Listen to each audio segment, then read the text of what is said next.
Akibat tunggakan tersebut, Fadli pun setiap harinya ditagih untuk melunasi tunggakan kredit mobilnya. Teror pelunasan tagihan kredit tersebut membuat Fadli jadi benar-benar frustasi. Halo Sobat Pena, apa kabar hari ini? Assalamualaikum warahmatullahi wabarakatuh. Hari ini kita akan kembali membahas kejadian-kejadian mengerikan, kisah nyata yang terjadi di muka bumi ini. Ketika butuh uang, segala cara pasti akan dihalalkan, bahkan sampai menghabisi nyawa orang lain. Begitulah yang dilakukan oleh seorang pria di Deli Serdang. Dia kepepet butuh uang untuk bayar hutang. Lalu dengan tega, dia memilih jalan pintas dengan cara merampok supir taksi online dan menghabisi nyawanya. Bagaimana cerita selengkapnya tentang kasus yang satu ini? Langsung saja kita bahas di Kata Pena.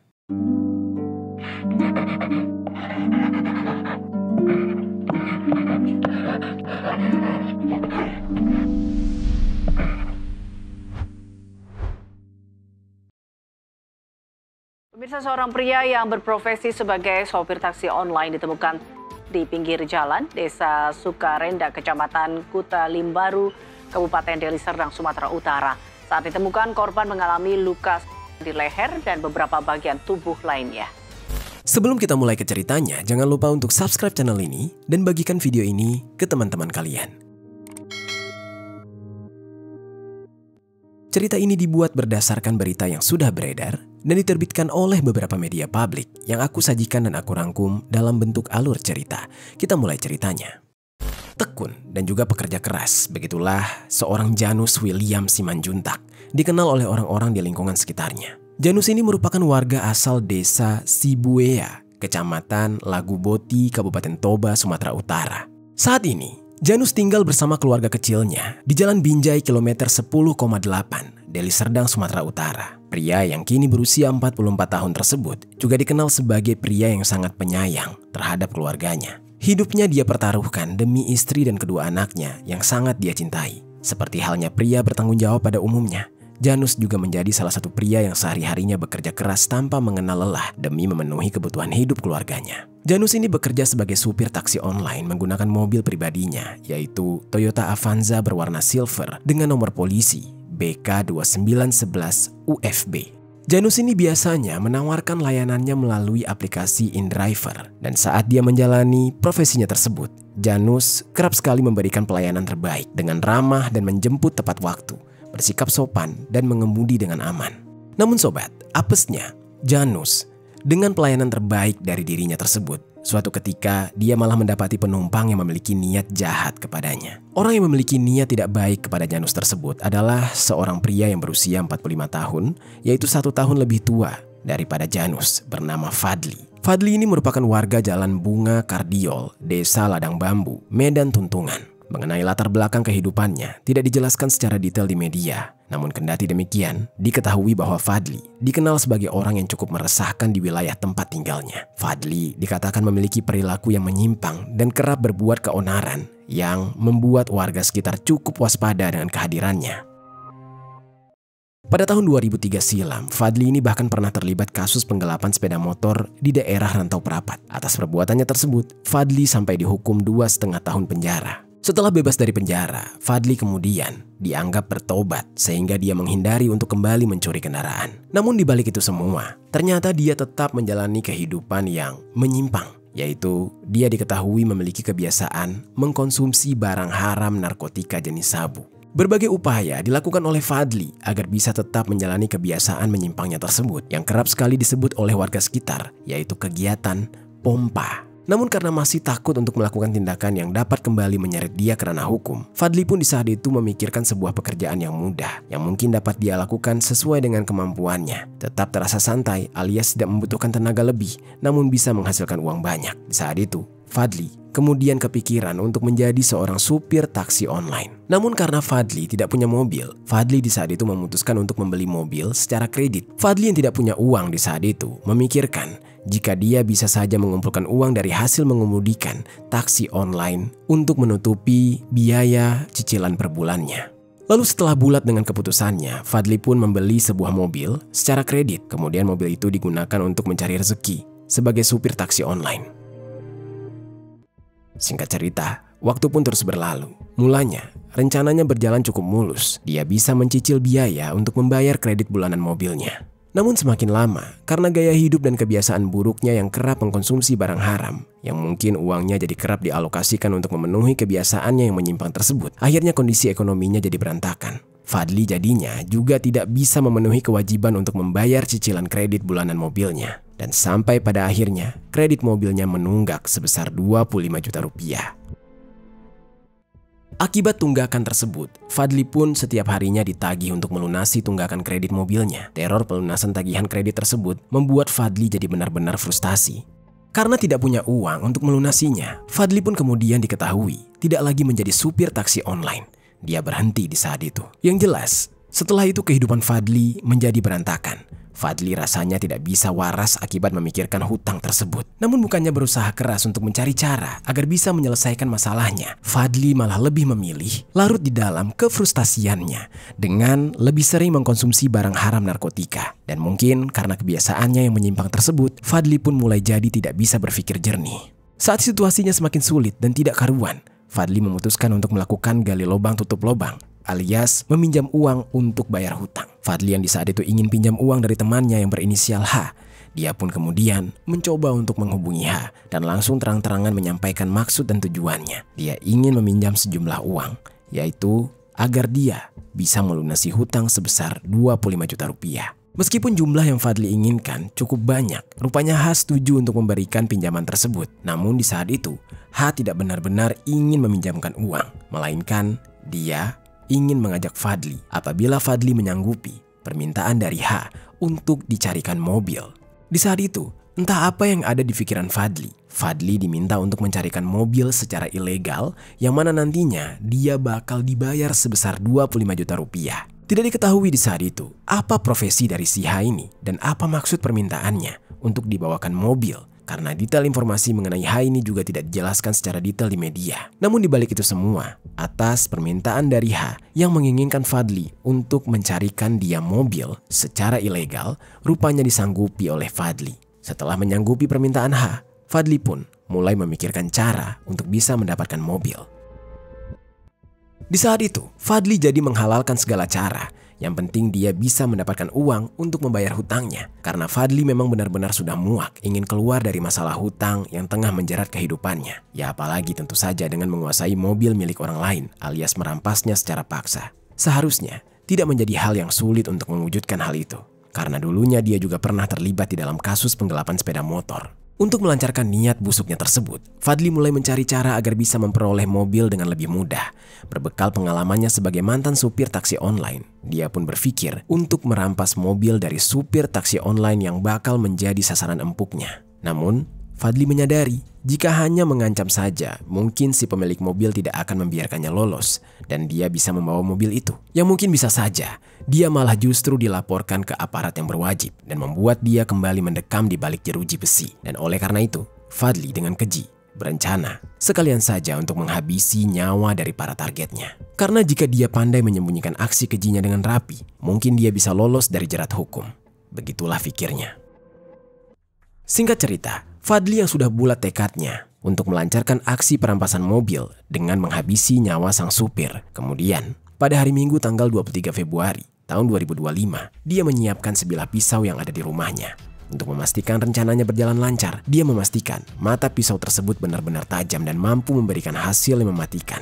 Fadli pun mengasahnya terlebih dahulu. Lalu, pada malam harinya, sekitar pukul 7 malam, Fadli siap memulai aksi. Sebelum memulai aksinya, diketahui bahwa Fadli kembali mengkonsumsi barang haram narkotika jenis sabu terlebih dahulu. Barulah setelah itu, Fadli memesan layanan taksi online melalui aplikasi InDriver. Fadli memesan dengan titik jemput di Jalan Bunga Pariama menuju Jalan Eka Rasmi, Medan Johor. Yang mana pada saat itu, yang mendapatkan orderan dari Fadli adalah Janus, pria yang sebelumnya sempat kita ceritakan. Di sisi lain, di waktu yang hampir bersamaan, Janus sedang menunggu orderan dari penumpang di kawasan Medan Tuntungan. Sembari menunggu dapat orderan, Janus yang merindukan keluarganya kemudian melakukan video call dengan sang istri dan anak-anaknya. Percakapan keluarga yang harmonis tersebut begitu hangat dan rasanya sangat miris mengingat bahwa momen itu akan menjadi kenangan terakhir sebelum peristiwa tragis menimpa Janus. Singkat waktu, setelah menyelesaikan video call dengan keluarganya, Tidak lama kemudian, Janus mendapatkan orderan dari seorang pria yang bernama Fadli dengan titik jemput di Jalan Bunga Pariama, dan penumpangnya ini meminta untuk diantarkan ke Jalan Eka Rasmi Medan Johor. Tanpa menyadari ada bahaya yang mengintainya, Janus pun menerima orderan tersebut. Dan singkat cerita, sampailah Janus di Jalan Bunga Pariama. Lalu si penumpang yaitu Fadli naik ke mobil Toyota Avanza Silver bernomor polisi BK2911 UFB yang diketahui dikendarai oleh Janus. Setelah Fadli naik, Janus pun langsung tancap gas ke arah tujuan yang diinginkan. Kurang lebih 1 jam perjalanan, suasana di dalam mobil begitu tenang karena Janus sepertinya dapat menyadari jika Fadli bukanlah tipe penumpang yang senang diajak ngobrol. Hingga di saat itu, Fadli mencoba memecah kehenangan di antara mereka dengan meminta Janus menghentikan laju mobil. Dia di saat itu berdalih ada saudaranya yang mau ikut naik. Janus yang tidak curiga sama sekali kemudian menuruti permintaan Fadli dan menghentikan laju mobilnya. Sampai Janus di saat itu kemudian menyadari kalau mereka berhenti di tempat yang sangat sepi dan juga gelap. Fadli yang keluar dari mobil juga ternyata untuk memastikan jika situasi di tempat tersebut sepi dan juga aman, dia ingin melancarkan aksinya. Setelah dia memastikan kiri dan kanan tidak ada siapa-siapa di sana, Fadli pun langsung memulai aksinya. Fadli lalu mengeluarkan sebilah pisau yang sebelumnya dia sembunyikan sedemikian rupa. Lalu dengan begitu membabi buta, Fadli menyayat bagian leher Janus. Seketika, sayatan pisau di leher tersebut sangat dalam dan menciptakan luka lebar yang mengalirkan cairan merah begitu deras. Janus pun seketika lemas dan tidak menyangka dia masih belum bisa mencerna apa yang sedang terjadi. Namun Janus yang diserang secara tiba-tiba tidak mau menyerah begitu saja. Janus rupanya melawan, meski hasilnya sia-sia karena Fadli malah makin kesetanan dan kembali menyerang Janus dengan lebih buas lagi. Fadli yang di saat itu menikam tubuh Janus berkali-kali ke bagian wajah, dada, dan juga perut, yang mana rupanya serangan tersebut merobek setiap area vital pada tubuh Janus. Akibat serangan yang sangat beringas tersebut, Janus pun tidak dapat bertahan. Janus tewas seketika dengan bersimbah cairan merah yang begitu banyak. Di saat Janus sudah benar-benar tidak bergerak, Fadli pun memeriksa tubuh Janus, yang mana ternyata sudah tidak ada hembusan nafas dan denyut nadinya lagi, yang berarti Janus sudah meninggal dunia karena aksi yang amat sadis tersebut. Setelah memastikan Janus tewas meregang nyawa, Fadli kemudian membawa tubuh Janus yang tidak bernyawa itu ke area sepi lainnya, yaitu di kawasan Perladangan, Dusun 4 Namo Bintang, Desa Sukarende, Kecamatan Kutalimbaru. Dan singkat waktu, sesampainya di kawasan tersebut setelah melihat-lihat ke sekitar, kembali memastikan jika area tersebut sepi dan cocok untuk membuang mayat Janus, Fadli lalu dengan teganya langsung membuang jasad tersebut begitu saja di sebuah semak-semak. Setelah membuang jasad Janus, Fadli berupaya untuk segera melarikan diri dengan membawa mobil milik Janus. Namun rupanya bukan hanya mobilnya saja, Fadli juga ingin menguasai barang berharga lain. Fadli kemudian menggasak handphone dan juga uang milik Janus sebesar Rp200.000 karena pikir Fadli di saat itu, barang berharga lainnya milik Janus tersebut bisa saja dia jual dan uangnya bisa dia gunakan untuk bersenang-senang. Namun sementara itu, sejak terakhir kali Janus melakukan video call, sang istri menjadi sangat khawatir saat menyadari bahwa suaminya tidak lagi memberikan kabar dan tidak bisa dihubungi sama sekali. Mulanya sang istri mencoba berpikir positif, mungkin saja suaminya sedang sangat sibuk sampai tidak bisa memeriksa handphone. Namun sampai tengah malam, bahkan keesokan harinya, sang istri juga tidak mendapati kabar dari suaminya. Istri Janus pun yang sebelumnya sudah berkali-kali menghubungi anggota keluarga yang lain dan mereka mencoba membantu untuk menghubungi Janus, termasuk ayah Janus juga tidak henti-hentinya melakukan berbagai upaya untuk memastikan kabar anaknya tersebut, bahkan sampai melaporkan jika anaknya yang tidak bisa dihubungi kepada pihak kepolisian pada hari Senin 24 Februari 2025 sekitar pukul 10 pagi.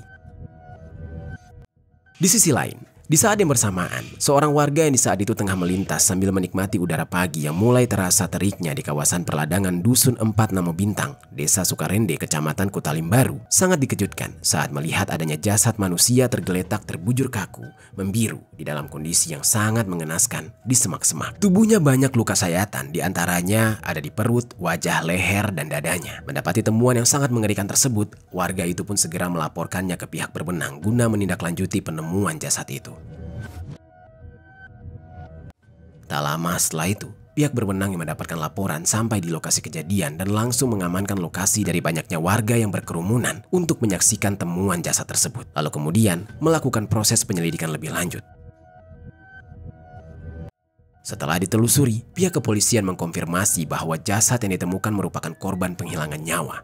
Sebab jasad ditemukan di dalam kondisi yang bersimbah cairan merah akibat luka tikaman dan sayatan di beberapa bagian vital tubuhnya yang juga diduga menjadi penyebab tewasnya korban. Untuk memastikan penyebab dari meninggalnya korban, pihak kepolisian mengevakuasinya ke Rumah Sakit Bayangkara Medan untuk dilakukan proses otopsi. Dari hasil penyelidikan, tim kepolisian berhasil menemukan identitas jasad tersebut, yaitu seorang pria berusia 44 tahun bernama Janus William Simanjuntak. Dia merupakan warga Jalan Binjai kilometer 10,8 Deli Serdang, Sumatera Utara. Setelah mendapatkan identitas korban, pihak kepolisian segera mengabari kabar duka tersebut kepada keluarga korban. Dan pihak kepolisian pun mendapatkan fakta jika pihak keluarga korban adalah orang yang 1 jam lalu menghubungi mereka terkait anggota keluarga mereka yang hilang.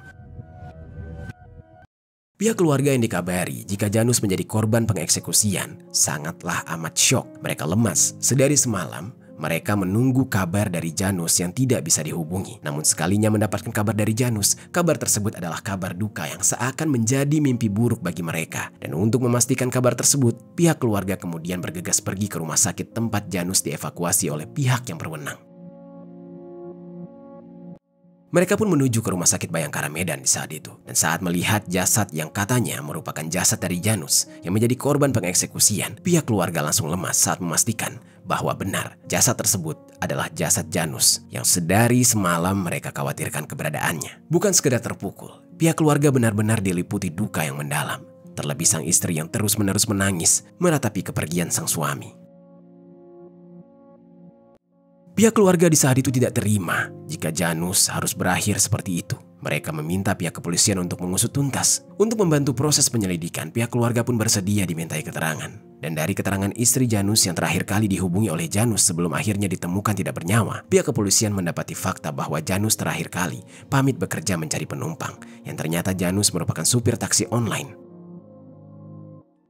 Kendati demikian, di lokasi tempat ditemukannya Janus, pihak kepolisian tidak menemukan mobilnya ataupun barang berharga lainnya, yaitu handphone dan uang tunai. Hal itu pun memunculkan dugaan jika Janus dihabisi karena aksi perampokan. Untuk mencari tahu siapa pelakunya, pihak kepolisian melakukan penyelidikan lebih mendalam. Di saat itu, keluarga Janus juga membantu proses pencarian pelaku dengan melacak keberadaan mobil. Pihak keluarga pun kemudian berhasil melacak keberadaan mobil Janus yang diketahui berada di gang keluarga Jalan Jamin Ginting, Kelurahan Mangga, Tuntungan. Karena di saat itu, mobil Janus memiliki GPS, sehingga pihak keluarga langsung menuju ke lokasi untuk memastikan apakah benar mobil Janus berada di lokasi itu. Dan ternyata sesampainya di sana, benar saja pihak keluarga melihat mobil milik Janus berada di sana. Mobil itu sedang dicuci oleh seseorang yang mungkin saja adalah pelaku yang telah menghabisi nyawa Janus. Namun saat ramai-ramai didatangi, orang tersebut yang ketakutan lalu langsung melarikan diri.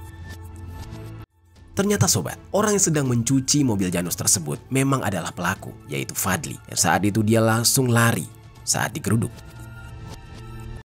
Jadi ceritanya, setelah dia membuang jasad Janus dan berhasil membawa mobil, ponsel, serta uang Janus, malam itu sekitar pukul 10 malam, Fadli kemudian menemui H. Sesuai dengan janjinya akan membawakan mobil kepada H. Di saat itu mereka bertemu di Jalan Saudara Padang Bulan untuk menjual mobil tersebut. Dan sesuai janji H, Fadli akan mendapatkan uang sebesar 25 juta rupiah. Di saat itu, setelah Fadli menyerahkan mobil bekas curian tersebut kepada H pun meminta Fadli untuk meninggalkan mobil tersebut. Lalu H mengatakan uangnya akan diberikan nanti. Fadli yang mempercayai omongan H kemudian bergegas pergi. Fadli pun di saat itu memutuskan untuk pergi menjual handphone milik Janus ke salah satu kantor handphone di Kecamatan Medan Tuntungan. Handphone milik Janus tersebut ternyata laku dijual seharga Rp500.000. Dan selain menghilangkan barang bukti, Fadli pun jadi dapat uang tambahan dari penjualan ponsel milik Janus. Dan setelah dia menjual handphone milik Janus, Fadli pulang ke rumahnya yang berada di Jalan Bunga Kardiol, Desa Ladang Bambu, Medan Tuntungan. Diketahui saat pulang ke rumahnya, Fadli kembali mengkonsumsi barang haram jenis sabu-sabu. Kemudian keesokan harinya, tepat di hari Senin tanggal 24 Februari, pagi-pagi hari, H yang sedang memeriksa keadaan mobil yang sebelumnya diserahkan oleh Fadli menemukan kejanggalan pada mobil tersebut. H menemukan adanya bercak cairan merah di mobil itu. H pun lalu menghubungi Fadli untuk menanyakan bercak cairan merah siapa itu. Saat ditanyakan soal bercak cairan merah itu, Fadli lantas panik. Di dalam hatinya dia merasa sangat bodoh karena tidak mengetahui adanya jejak kekejian yang belum dia hilangkan. Meski panik, Fadli berusaha tenang dan mengatakan jika cairan merah tersebut adalah cairan merah kambing. Entah di saat itu H percaya atau tidak, namun H mengembalikan mobil itu kepada Fadli dan meminta Fadli untuk membersihkan dahulu berkas cairan merah tersebut. Pada sekitar pukul 11 pagi, keduanya pun bertemu di sekitar wilayah Simalingkir. H menyerahkan kembali mobil itu kepada Fadli, lalu barulah Fadli membawanya ke wilayah Gang Keluarga, Jalan Jaming Ginting, Kelurahan Mangga, Kecamatan Medan Tuntungan, untuk dia cuci. Namun di tengah aktivitasnya membersihkan berkas cairan merah tersebut, tiba-tiba ramai orang yang datang dan menangkapnya. Fadli yang ketakutan. Di saat itulah dia memilih untuk melarikan diri, merelakan mobil yang sudah susah payah dia dapatkan, bahkan sampai menghabisi nyawa pemiliknya. Fadli di saat itu diketahui kabur ke wilayah rumahnya yang berada di Jalan Bunga Kardiol, Desa Ladang Bambu, Medan Tuntungan. Namun sobat, meskipun Fadli tergolong licik, pihak kepolisian memiliki banyak cara untuk menemukan dia saat melarikan diri. Pada malam hari sekitar pukul 8 malam, petugas berhasil mengidentifikasi keberadaan Fadli di kawasan Simpang Selayang. Fadli di saat itu sangat terkejut saat persembunyiannya terlacak oleh polisi. Alih-alih pasrah dan menyerah, Fadli yang diliputi rasa takut dan yakin bisa meloloskan diri, berupaya untuk melawan dan kembali melarikan diri. Namun harapannya untuk lolos sirna seketika. Polisi bertindak cepat dengan memberikan tindakan tegas terukur. Tembakan pun dilepaskan ke arah kedua kaki Fadli untuk menghentikan pelariannya. Fadli yang tidak lagi kuat untuk berupaya kabur, kemudian pasrah saat digiring ke kantor kepolisian untuk dilakukan pemeriksaan. Bersamaan dengan ditangkapnya Fadli, pihak kepolisian juga berhasil mengamankan barang bukti berupa sebilah pisau yang digunakan untuk menghabisi nyawa korban, handphone, juga mobil Toyota Avanza Silver bernomor polisi BK 2911 UFB milik korban. Saat diinterogasi, Fadli mengakui perbuatannya. Fadli mengaku nekat menghabisi nyawa korban karena membutuhkan uang sebesar 25 juta rupiah. Uang tersebut akan dia gunakan untuk membayar tunggakan kredit mobilnya. Yang ternyata Fadli ini juga pernah berprofesi sebagai supir taksi online. Dan saat menangkap Fadli, polisi yang merasa ada yang aneh dengan gerak-gerik Fadli yang terlihat seperti seorang pemakai, kemudian dilakukanlah tes urin. Di saat itu ternyata hasilnya dia positif menggunakan sabu-sabu. Fadli pun juga mengaku bahwa dia mengkonsumsi barang haram tersebut sebelum melakukan aksinya dan sesudah melakukan aksinya, saat sebelum dia akhirnya diringkus oleh pihak kepolisian. Selain itu, dari hasil pemeriksaan terungkap bahwa Fadli merupakan residivis kasus penggelapan sepeda motor di daerah Rantau Prapat pada tahun 2003. Untuk mempertanggungjawabkan perbuatannya, saat ini Fadli telah mendekam di sel tahanan Mapolres Tabes Medan. Fadli yang telah ditetapkan sebagai tersangka dijerat dengan pasal 340 subsidiar pasal 365 ayat 3 KUH Pidana tentang penghilangan nyawa berencana dan pencurian dengan kekerasan yang mengakibatkan kematian dengan ancaman hukuman 20 tahun penjara. Kendati demikian, mengenai apakah H, orang yang sebelumnya meminta Fadli mencarikan mobil dan akan membayar Fadli sebanyak 25 juta juga ikut diproses secara hukum atau tidak, sayangnya tidak ada yang menjelaskan tentang kelanjutannya. Di sisi lain, setelah dilakukan otopsi di Rumah Sakit Bayangkara Medan, jenazah Janus kemudian dipulangkan kepada pihak keluarga. Oleh keluarga, jenazah Janus lalu dibawa ke kampung halamannya di Desa Sibuea, Kecamatan Laguboti, Kabupaten Toba, Sumatera Utara, untuk disemayamkan. Itu dia sobat, kisah dari Janus, seorang supir taksi online yang harus berakhir di tangan seorang Fadli ketika Fadli membutuhkan uang untuk melunasi hutangnya. Apa pelajaran yang bisa kita ambil dari kisah ini? Oh ya sobat, aku pengen ngasih tahu ke kalian, Kata Pena tergabung di dalam program YouTube Shopping Affiliate. Nah, buat kalian yang sedang mencari barang-barang yang menarik dan keren, aku punya beberapa rekomendasi produk untuk kalian. Kalau tertarik, langsung saja klik link produk di pojok kiri bawah untuk pembeliannya.